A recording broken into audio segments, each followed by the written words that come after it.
मास स्नान का नियम क्या है, कब से माघ मास स्नान हम शुरू करें और पूरे माघ के महीने हम क्या दान करें, कैसे व्रत का नियम लें, व्रत में क्या हमें खाना चाहिए, किन चीजों का हमें त्याग करना चाहिए और माघ महीने में हमें कौन सा मंत्र जप करना चाहिए, कौन सा पाठ करना चाहिए, कैसे पूरे माघ मास के स्नान दान तप का नियम हम ले सकते हैं। आज की वीडियो आप सभी के रिक्वेस्ट पर है। वीडियो बहुत ही इंटरेस्टिंग और हेल्पफुल होने वाली है, तो आप एंड तक बने रहें सभी जानकारी प्राप्त करने के लिए। और यदि आपने अभी तक हमारे चैनल को सब्सक्राइब नहीं किया है तो पहले सब्सक्राइब कर लें, बेल आइकन को प्रेस कर लें। यदि वीडियो हेल्पफुल लगती है तो प्लीज वीडियो ज्यादा से ज्यादा लोगों में शेयर करिएगा, क्योंकि आप जितना से अधिक ज्ञान बांटते हैं आपका ज्ञान उतना ही बढ़ता है। तो आप ये कार्य जरूर करें। नमस्कार, वेलकम टू माय चैनल। मैं हूं मनीषा। दोस्तों, माघ मास का अपने आप में बहुत बड़ा महत्व बताया गया है। भगवान विष्णु का स्वयं रूप माना गया है। जैसे कार्तिक महीना भगवान विष्णु को प्रिय है और वृक्षों में स्वयं मैं पीपल हूं, भगवान विष्णु ने स्वयं कहा है। इसी प्रकार से माघ मास में तीर्थराज प्रयाग संगम तट पर स्वर्ग से सभी देवी देवता जल में निवास करते हैं। इसीलिए पूरे माघ मास में संगम तट पर स्नान करने का विशेष महत्व होता है। माघ मास में बहुत सारे ऐसे पर्व भी आते हैं जिसमें महापुण्य बताया गया है। तो आप माघ मास के स्नान का यदि नियम लेते हैं तो आपके पूर्व जन्म के पापों से छुटकारा मिलता है और आने वाले जन्मों में भी आपको माघ मास के स्नान दान का पुण्य फल प्राप्त होता है। तो आप स्नान संगम तट पे रह के कल्पवास करके भी ले सकते हैं, और आप यदि नहीं जा सकते हैं तो आप अपने घर में भी रह के व्रत के नियम का पालन कर सकते हैं। माघ मास के स्नान का नियम, दान का नियम और त्याग का नियम लेकर भी आप पूरे माघ महीने के स्नान दान तप का फल ले सकते हैं। अब देखिए, सबसे पहले तो ये जानकारी होनी चाहिए कि माघ मास का स्नान कब से शुरू करना चाहिए। तो पौष पूर्णिमा से माघ मास का स्नान शुरू होता है और माघ पूर्णिमा तक ये चलता है। पौष पूर्णिमा कब से शुरू हो रही है? 25 जनवरी से पौष पूर्णिमा शुरू हो रही है। पौष पूर्णिमा अपने आप में बहुत ही शुभ तिथियों में, इस बार वर्ष 2024 की जो पौष पूर्णिमा है बहुत ही शुभ तिथियों के साथ हमें मिल रही है। बहुत पुष्य नक्षत्र, सर्वार्थ सिद्ध योग, अमृत योग, बहुत सारे ऐसे योग बन रहे हैं जो कि पौष पूर्णिमा की महत्वता को बहुत अधिक कर दे रहे हैं। दोस्तों, बहुत सारे ऐसे लोग हैं जो संगम तट तीर्थराज प्रयाग में जाकर स्नान नहीं कर सकते हैं, तो वो कैसे इस व्रत का, इस दान का, स्नान का पालन करें?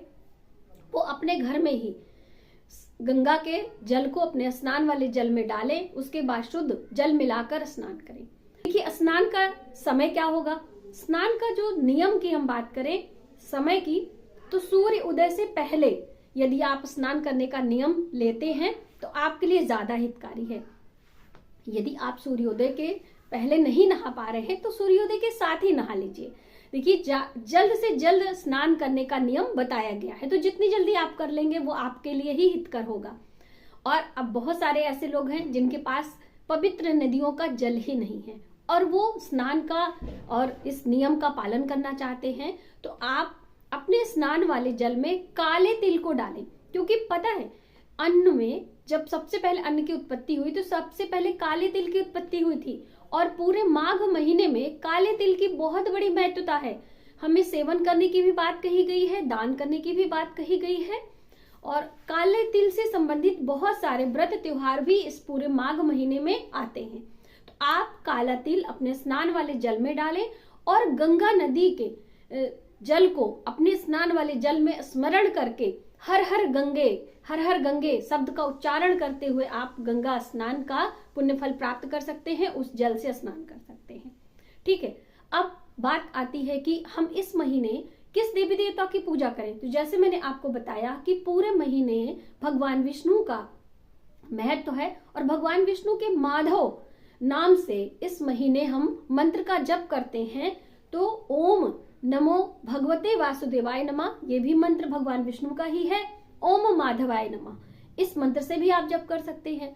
तो भगवान विष्णु के मंत्रों का जप करते हुए और भगवान विष्णु की पूजा करते हुए आप पूरे महीने स्नान और जो है इस जप का नियम ले सकते हैं। अब देखिए, व्रत भी करने की सलाह दी जाती है, व्रत के नियम का भी पालन करते हैं। तो वो क्या है? व्रत में आप पूरे दिन स्नान और दान करें और व्रत करें, जल और फल लीजिए दिन भर, और आप संध्या के समय यानी कि सूर्य अस्त के बाद एक बार भोजन करने की सलाह दी जाती है। कुछ चीजें नहीं भी खाई जाती हैं जो कि आगे हम आपको बताएंगे, और दान भी क्या करना है। तो इस महीने सूर्यास्त के बाद आप कुछ भी खा लें, लेकिन जो हमारी सासू माँ वगैरह थी वो कल्पवास करती थी, जैसे कि तीर्थराज प्रयाग में कल्पवास करने की भी प्रथा है और परंपरा भी है। तो कल्पवास में सूर्यास्त के बाद कुछ भी नहीं खाया जाता है। सूर्य रहते यानी दिन में एक समय भोजन आप सात्विक आहार लें, और संध्या के समय जल और फल लेके सूर्यास्त के बाद शयन करते हैं। सुबह ब्रह्म मुहूर्त में उठने का नियम होता है। तो ये है कि आप यदि अपने घर में भी इस तरह से नियम का पालन करें तो आपके लिए अच्छा होगा। और इस महीने जैसे कि सर्दियों का मौसम है, तो काले तिल यानी जो हमें गर्माहट प्रदान करते हैं, गर्मी देते हैं, जैसे कि गुड़, काला तिल, सफेद तिल, ऊनी मोटे वस्त्र जिसमें कि आप स्वेटर, शॉल, कंबल ये सभी दे सकते हैं, जूते चप्पल दे सकते हैं। इस सभी से सर्दी से बचाव होता है, और आप इन सभी चीजों का दान करें अपनी यथाशक्ति के अनुसार। माघ महात्म की कथा सुने। कथा सुनने का बहुत बड़ा महत्व है, इसीलिए आपने देखा होगा पूरे माघ के महीने में अलग अलग भागवत जी की कथा, अन्य अन्य देवी देवताओं की कथा अलग अलग होती रहती है। जो कल्पवासी होते हैं वो वहां पर सुनने जाते हैं। वहां पे संध्या आरती का बहुत बड़ा महत्व है। तो आप अपने घर में ही यदि नियम का पालन ले रहे हैं तो संध्या के समय आरती कर लें। सात्विक भोजन में आप लहसुन प्याज का त्याग करेंगे। त्याग की हम बात करें तो माघ महीने में स्पेशली मूली का त्याग करना चाहिए। माघ महीने में मूली का सेवन कदापि नहीं करना चाहिए, इससे हमारे पुण्य का क्षय होता है। यदि आप माघ महीने में नियम का पालन कर रहे हैं तो किसी अन्य के घर का भोजन भी नहीं करना चाहिए। वैसे किसी भी व्रत में हमें किसी अन्य के घर का भोजन नहीं करना चाहिए, ये हमारे हित में नहीं होता है, हमारे पुण्यों का क्षय होता है।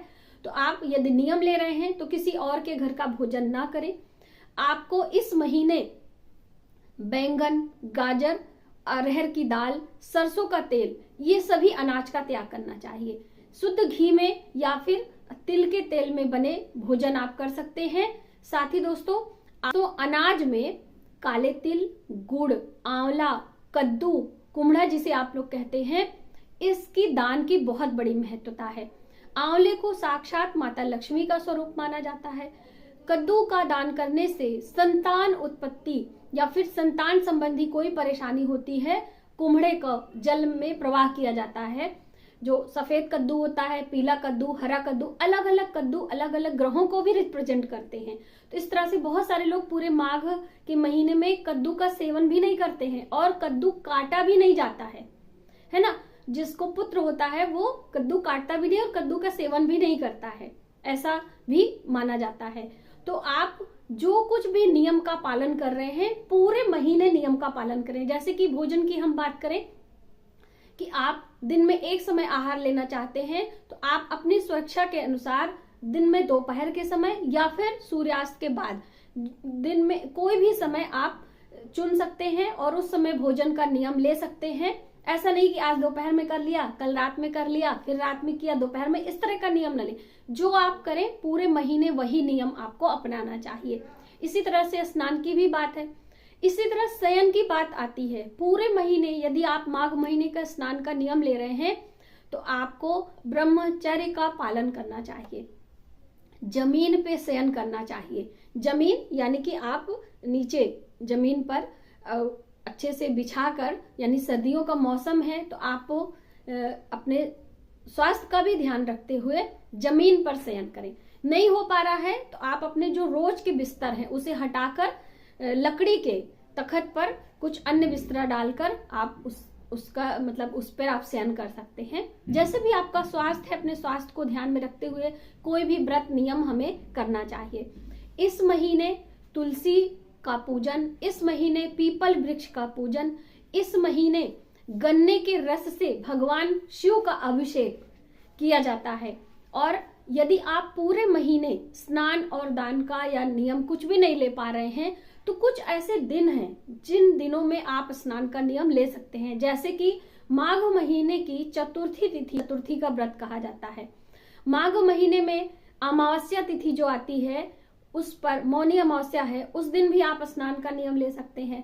माघ महीने में ही जो शुक्ल पक्ष की पंचमी तिथि है, जिसे कि सरस्वती पूजा के नाम से जाना जाता है, बसंत पंचमी के नाम से जाना जाता है, उस दिन भी आपको स्नान करना चाहिए।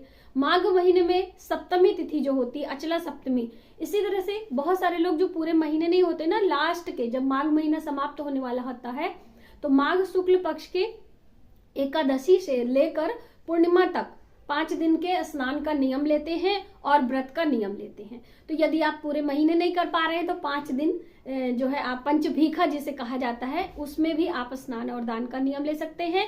और एकादशी यदि आप व्रत कर रहे हैं तो भी, नहीं भी व्रत कर रहे हैं, एकादशी के दिन अनाज आप ना खाएं, उस दिन फलाहार ग्रहण करें, क्योंकि पूरे महीने में 2 एकादशियां पड़ेंगी, एक शुक्ल पक्ष में एक कृष्ण पक्ष में, तो दोनों एकादशी पर आपको अन्न का त्याग करना है। इस तरह से यदि आप पूर्ण श्रद्धा भाव से पूरे माघ महीने में इन छोटी छोटी बातों का ध्यान रखते हुए स्नान का नियम लेते हैं, व्रत का नियम लेते हैं, दान का नियम लेते हैं, तो आपके लिए बहुत ही फलदायी बताया गया है। तो आज की वीडियो में बस इतना ही। यदि हमारी जानकारी आपको थोड़ी सी भी हेल्पफुल लगे तो प्लीज वीडियो को लाइक करें, ज्यादा से ज्यादा लोगों को शेयर करें और आने वाली वीडियो के लिए सब्सक्राइब करें। जय माता दी दोस्तों, मिलते हैं एक नई जानकारी के साथ नए वीडियो में। तब तक आप अपना ख्याल रखें। जय माता दी।